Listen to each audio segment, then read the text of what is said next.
1962 Rolls-Royce Silver Cloud II. That's where my nightmare began. Not because she broke down. She ran smoother than a whispered secret.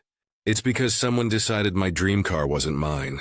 The president of my HOA tried to claim her as community property. Yeah, let that sink in. My car, her clipboard, and a rule book she twisted like origami. But before the madness, there was peace. And before the battle, there was love. Between a man, his machine, and a dream 2 years in the making. Welcome to Tomato Tales, where every story starts simple and ends somewhere you didn't expect. So buckle up because this one gets personal. My name's Ethan Cole, and I've always believed that effort equals results. A wrench turns, a wire hums, and life just makes sense. So when I found her, my Rolls rotting in an old barn, I saw more than rust. I saw potential. She was a ghost of elegance buried under dust and time. Everyone else saw junk. I saw art that forgot it was art. I brought her home, cleared out half the garage, and gave her everything I had. My wife Lena called it the other woman. She wasn't wrong, but she got it.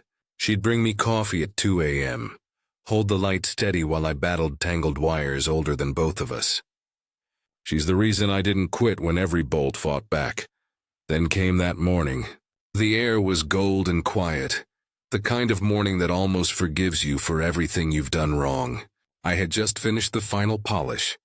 The paint, pearl gray and proud, looked deep enough to fall into. The chrome grille caught the sun like a mirror, and the spirit of ecstasy gleamed as if she could take flight. I rolled her out of the garage, took a breath, and just stood there. 2 years of sweat, coffee, and busted knuckles, all worth it. Lena stepped up beside me with 2 mugs. "She's beautiful," she whispered. "We did it," I said. She smirked. "We? I just stopped you from setting your eyebrows on fire." That was the last peaceful minute I'd have for a while.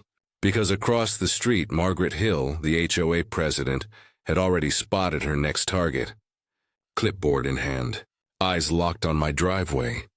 That's when I realized some wars start quietly with a smile and a clipboard. Now tell you how. Margaret tried to tag my Rolls-Royce as community property, and how that mistake turned our calm neighborhood into a full-blown spectacle. If you love stories of people standing their ground and watching karma unfold one satisfying turn at a time, hit subscribe to Tomato Tales. Because this ride's about to get loud. You ever notice how some people act like a title gives them superpowers? That's Margaret Hill, the self-appointed queen of our neighborhood. Technically, she's just the president of the Oak Ridge Heights HOA. But in her mind, that clipboard is Excalibur, and we're all peasants waiting for orders. She runs the place like it's Buckingham Palace. Rules about paint shades, mailbox heights, even what time your trash cans can make an appearance. It's like living in a sitcom. If the villain had a budget and no laugh track. So when she spotted my newly restored Rolls-Royce shining in the driveway, I swear I could see the gears turning behind that tight smile of hers. She didn't see a car. She saw controls slipping through her fingers. Margaret strutted up like she was walking into a courtroom, clipboard tucked under her arm, sunglasses reflecting my car like a mirror of disapproval. "Good morning, Mr. Cole," she said, her tone sugary enough to rot teeth. "That's quite the display you've got there." Display. That word hit me sideways.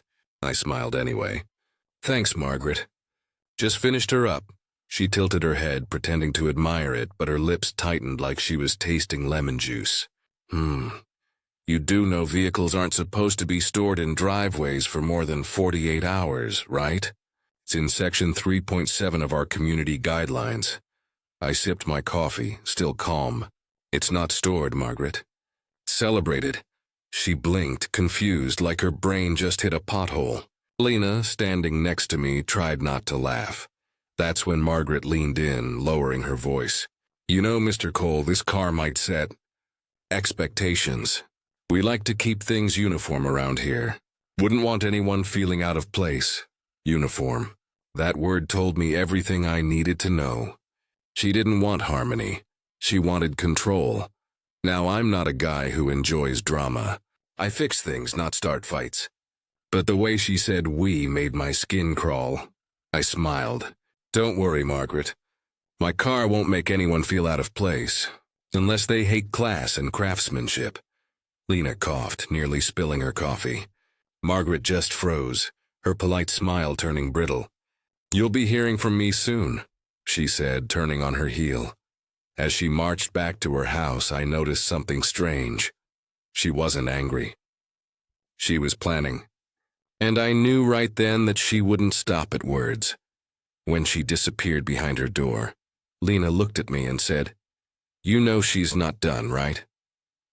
"Oh, I'm counting on it," I said. Because what Margaret didn't know was this. I'd spent 2 years rebuilding something everyone else thought was worthless. If she wanted a fight, she'd just pick the wrong mechanic. Margaret makes her move and turns the neighborhood upside down with a single letter that lands right in my mailbox. If you're loving this story and can't wait to see what that letter said, hit subscribe and ring the bell, because trust me, the war over one Rolls-Royce is just getting started. 3 days after our little driveway standoff, it arrived. A plain white envelope, no return address, just my name, E. Cole, printed in perfect block letters like someone had used a ruler to make sure the spacing was symmetrical. That's when I knew it was from Margaret Hill, because Margaret doesn't send emails. She sends declarations.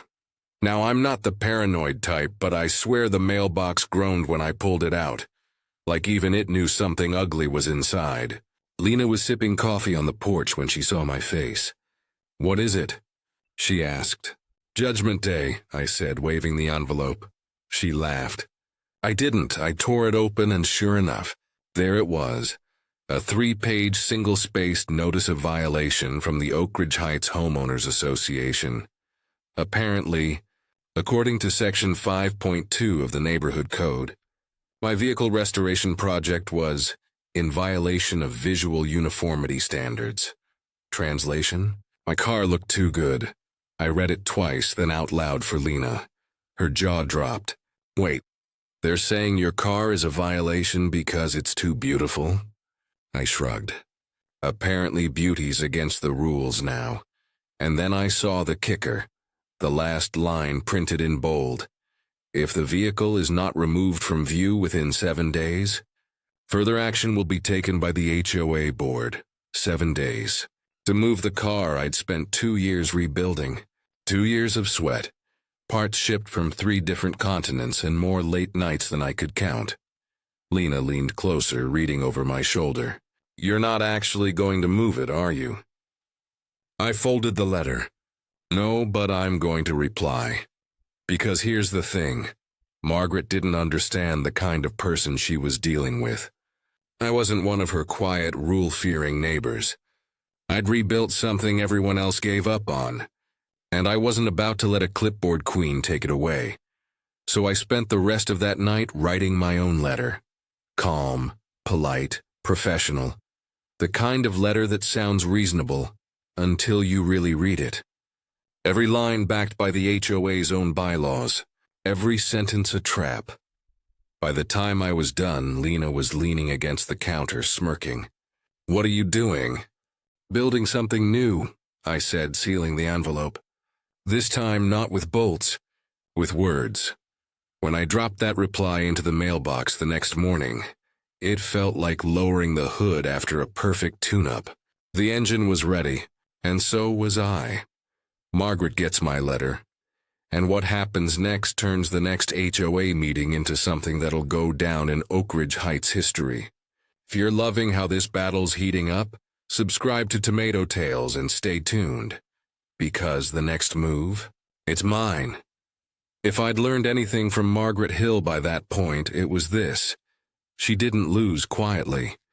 When logic didn't work, she got creative, and not in a good way. The week after the meeting, things in Oak Ridge Heights started to feel... The first sign was small. Monday morning, I woke up to find a bright orange notice taped to my mailbox.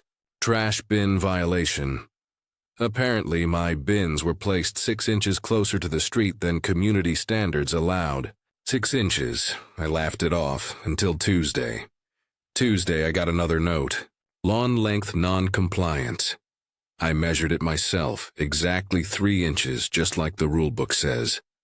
By Thursday, it was improper lighting fixture tone. That one actually made me laugh out loud. I didn't even know light tone violations existed. Lena rolled her eyes. She's baiting you, she said. I know, I replied. But I'm not taking it. Because the thing about power, it only works if you play by its rules. And I'd already learned how to rebuild something broken. So instead of reacting, I started collecting. Every letter, every notice, every passive-aggressive slip of paper that showed up in my mailbox. Each one went into a folder labeled Evidence A, the Petty Chronicles. By the end of the week, that folder was thick enough to stop a bullet. Then Friday morning came. I opened the mailbox expecting another joke, but what I found wasn't funny at all. A formal notice from the HOA's attorney. Margaret had officially filed a neighborhood disruption complaint. Apparently, my car, sitting quietly in my own driveway, was drawing unnecessary attention and creating community unrest. I actually laughed. Out loud. Because by then she'd turned my car into the neighborhood's favorite landmark. People slowed down to look at it. Neighbors stopped by to take photos. Even kids on bikes started calling it the Silver Ghost. Lena looked at me over her coffee. So what now? She asked. I grinned. Now we make it official.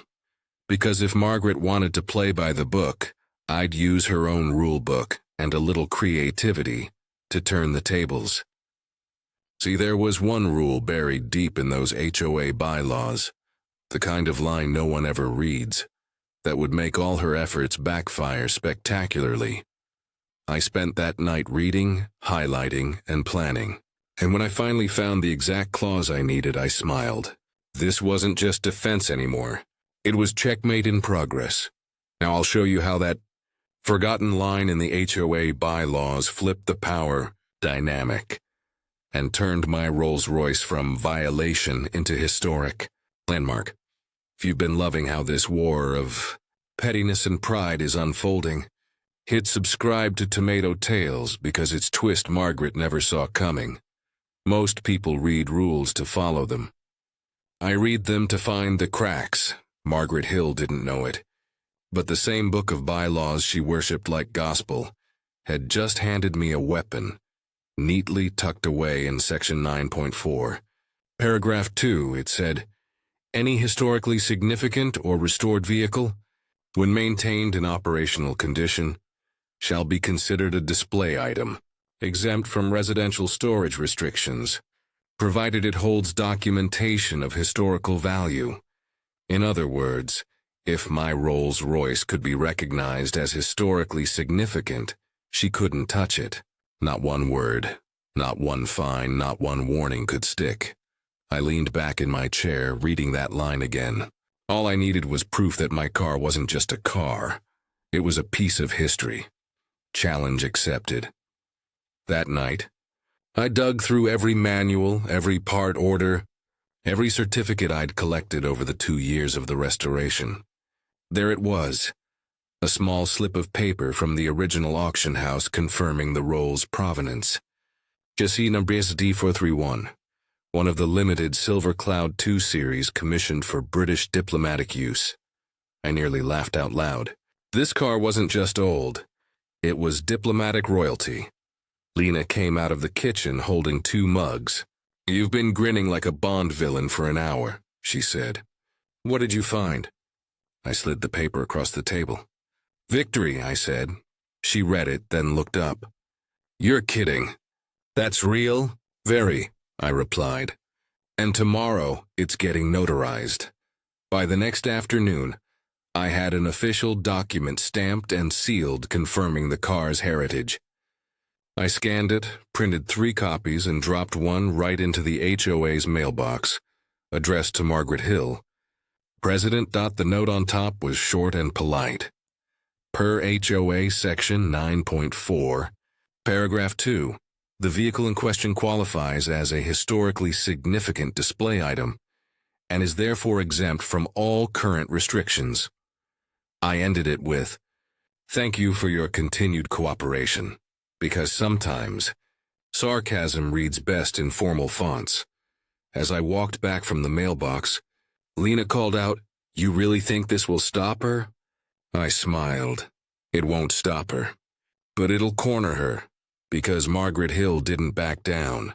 She doubled down, and I knew the next move she made would either prove her arrogance or expose her for everyone to see.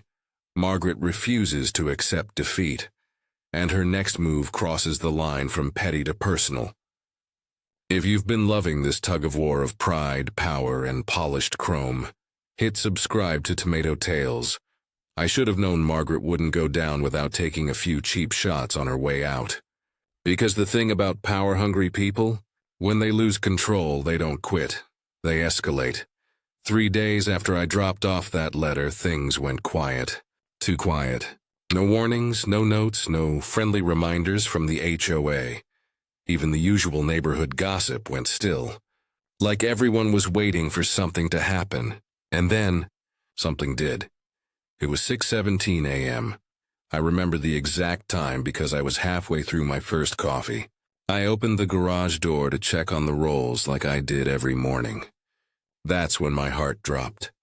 There was a long, jagged scratch running straight across the driver's side door. Deep, fresh, cruel. Someone had keyed my car. Lena came running when she heard me curse. She froze when she saw it. That silver line carved into the paint like a scar across a masterpiece. "Oh my God," she whispered. "Who would do that?" I didn't answer because I already knew. There was no proof, no cameras, no witnesses. But in my gut, I could feel it. This wasn't random. It was personal. Margaret Hill had finally gone from clipboard queen to saboteur. I took a deep breath, trying to keep my hand steady. 2 years of work, ruined in 2 seconds by someone with a key and a grudge. Not the point anymore. Because this wasn't just about a car now. This was about respect. About lines that shouldn't be crossed. So instead of losing my temper, I started thinking like a mechanic again. Every problem has a cause. Every cause has a pattern. And if you find the pattern, you find the truth. I installed a small camera above the garage door that afternoon. Quiet, discreet, motion-activated. Lena raised an eyebrow. "Planning something?" "Just collecting data," I said. For the next week, I acted like nothing had happened. I parked the rolls in the same spot, washed it every morning, waved at Margaret every time she passed, and every time I saw that flicker in her eyes, the mix of irritation and fear. She knew something was coming. She just didn't know when. My hidden camera catches something that blows the lid off the entire HOA. And what I do with that footage, let's just say it turns the whole neighborhood upside down. There's a special kind of silence that comes when you know something's about to break wide open. That was my house 1 week later. Every night I checked the footage, nothing. Just the soft hum of streetlights and the occasional cat doing shady things in my yard. But on the 7th night, everything changed. It was 2:43 a.m. The timestamp burned into my brain. The footage started normal. A breeze, a flicker of light, and then movement, a shadow stepped into frame. Small frame, shoulders squared, moving carefully toward the rolls. Then the porch light flicked on automatically. And there she was, Margaret Hill, the HOA queen herself, creeping across my driveway with a flashlight and something metal in her hand. She looked both ridiculous and terrifying, wearing her usual pearl necklace like she couldn't vandalize without accessorizing. My stomach twisted as I watched her crouch down by the car. She touched the hood like she was inspecting it, and then dragged the object, a key, slowly across the paint. Metal on metal. You could almost hear it through the screen. Lena gasped when she saw it. "Oh my God. That's her. That's her." I hit pause. The image froze. Margaret mid-swipe, caught in the act. That was the moment I realized something important. This wasn't about my car anymore. It was about showing everyone what kind of person was running their neighborhood. So I backed up the footage. Saved copies. 3 of them. One went on a flash drive. One uploaded to cloud storage. And one, my favorite, burned onto a little DVD labeled for HOA eyes only. The next HOA meeting was that Thursday. I showed up early, quiet, polite, folder in hand.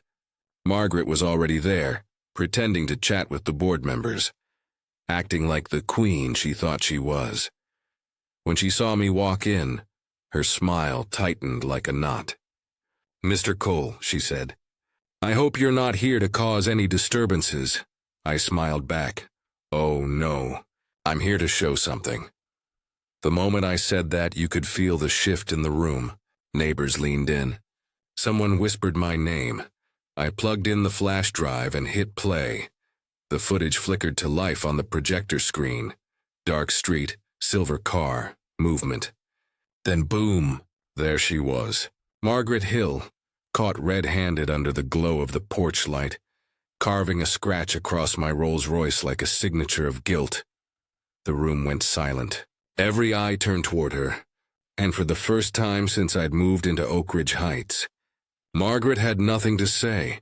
The aftermath of that footage rocks the entire HOA, and the fallout, let's just say karma comes rolling in smoother than my Silver Cloud ever did. The silence in that clubhouse could have cracked glass.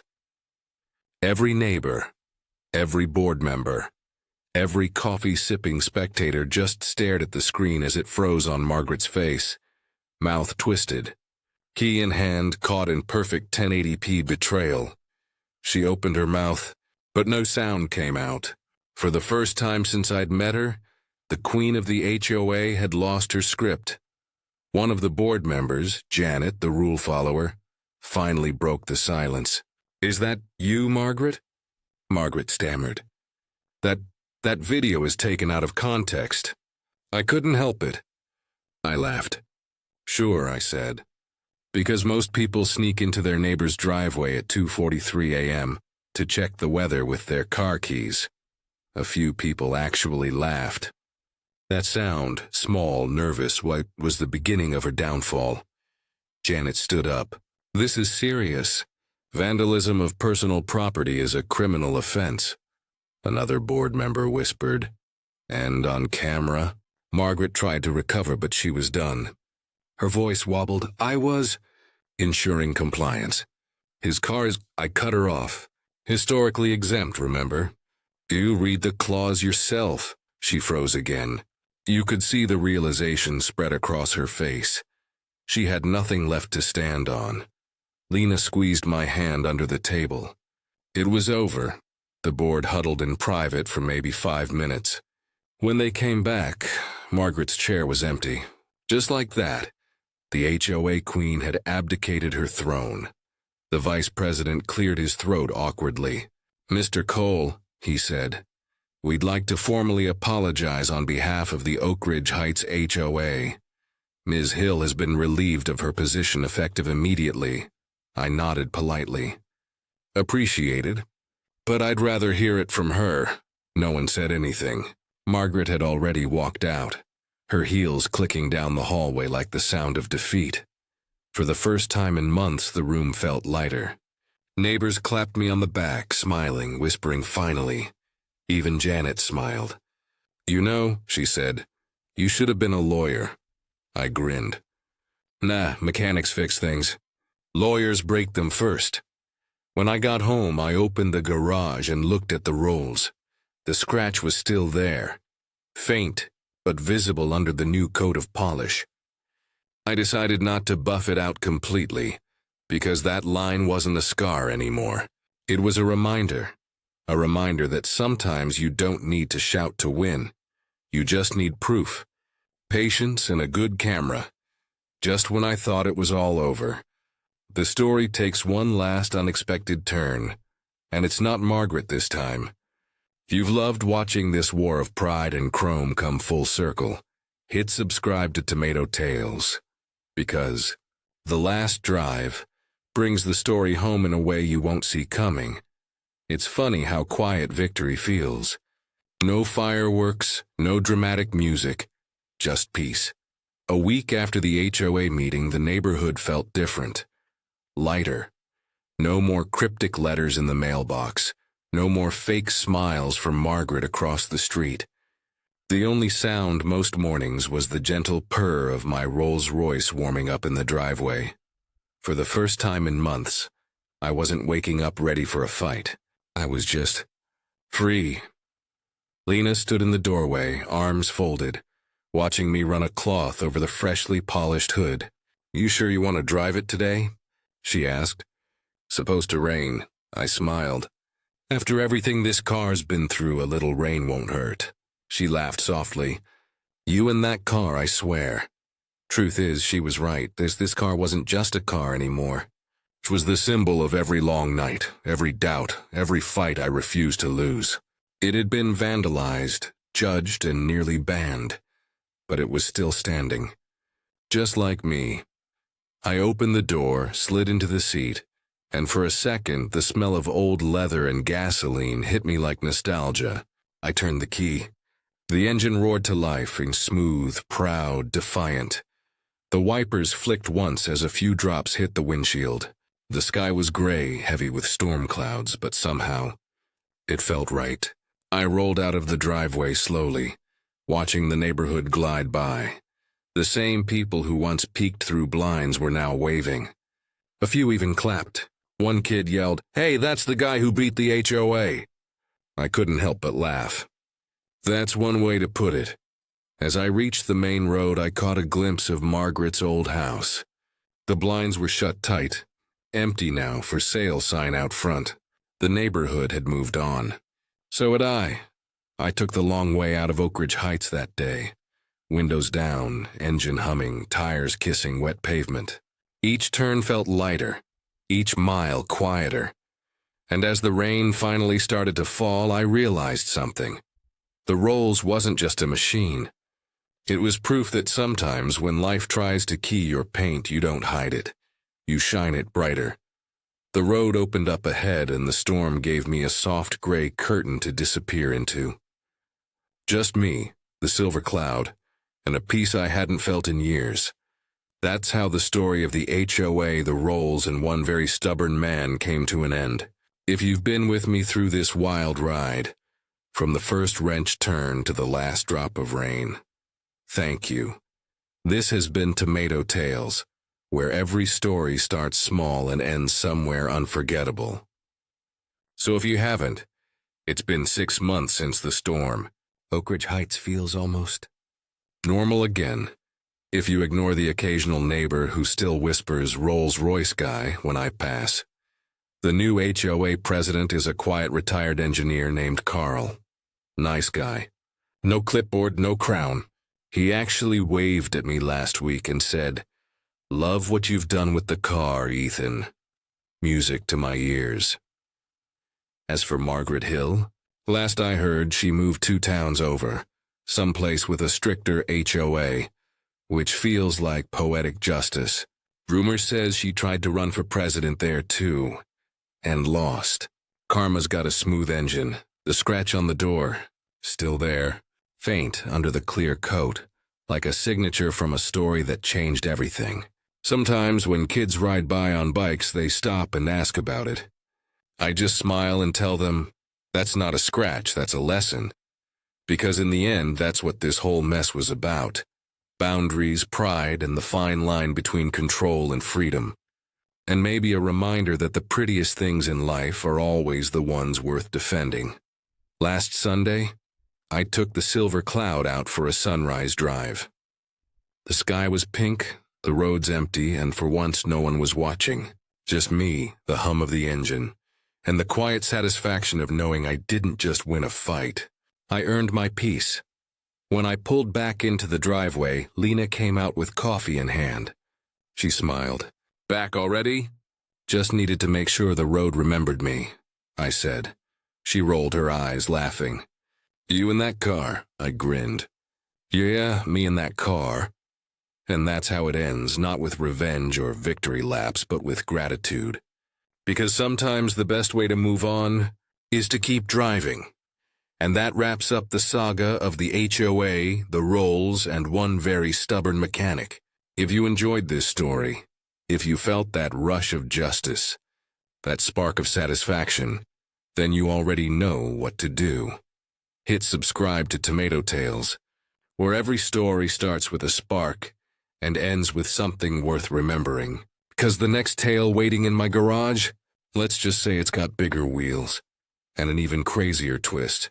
You know, when I look back at that whole mess with the Rolls in the HOA, it almost feels unreal, like something out of a movie I accidentally starred in. But that's what life does. It sneaks in with a plot twist when you least expect it. The neighborhood's quiet now.